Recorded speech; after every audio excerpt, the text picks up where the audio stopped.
House to Home, brought to you by Remax Diamond Realty. All right, everybody, I want to tell you a funny story. I spent at least an hour coming up with the topic for this week's episode of House to Home. And as soon as Gina sat down, she goes, no, Jason, we're talking about trends in real estate because the market is very volatile, and we are talking about it this week. So Gina and Liz, you guys are the bosses. I just work here. So Gina, what is going on that has got you so enraged and wearing red, for that matter? Well, not so much enraged, but concerned about most especially some of our first-time home buyers out there that have been thinking about buying a home. It really feels like every day we take a look at what's going on in the market and we're noticing prices are going up so quick. And it worries us because we know a lot of these first-time home buyers, you know, the prices are going up, but not at the same scale. So like if I'm in the market right now for a $200,000 or $250,000 home, it's so limited. You're lucky if you could find something right now. So when it gets listed, it moves really, really quick. And you're talking about young home buyers predominantly too, right? Young or who aren't making a lot of money. Yeah, or maybe they are, but a lot of that is going into something else because, you know, like for instance, the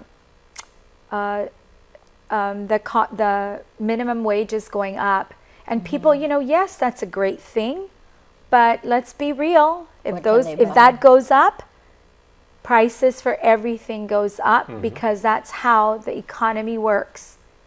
You know, if I have to pay $10 for something and I'm a store owner and the minimum wage goes up, so I have to pay somebody more to work for me, then I have to make the cost of everything go up to compensate. Going out to eat, going to the movies. Everything goes up. And so that's the problem, is that real estate, the demand is increased so much.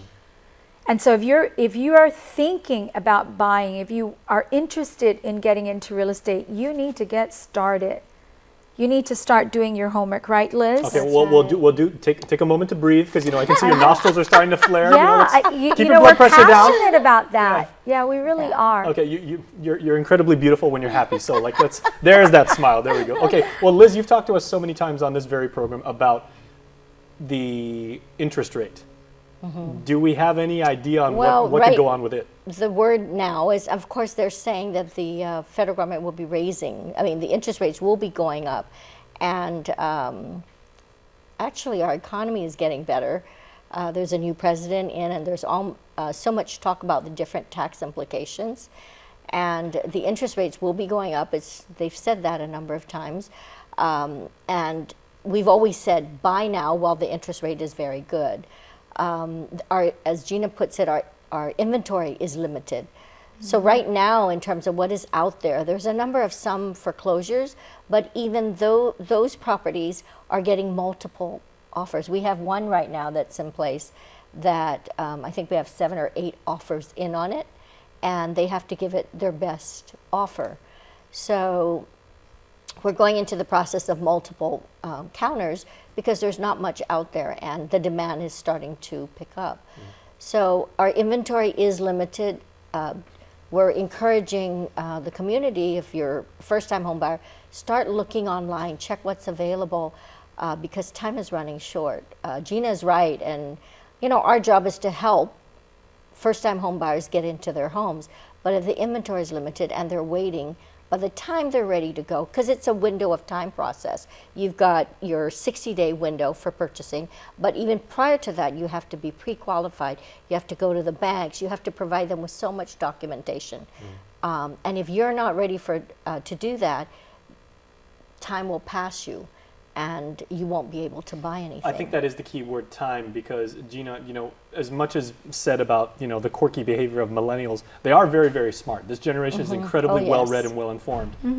So that being said, with economics being cyclical, can they say, okay, well, I wanted to buy a house this year, maybe I should wait 2 years, maybe 3 years, I'll just rent an apartment and everything and then come back into it. Is it advisable to have that kind of mindset? Well, yeah, of course.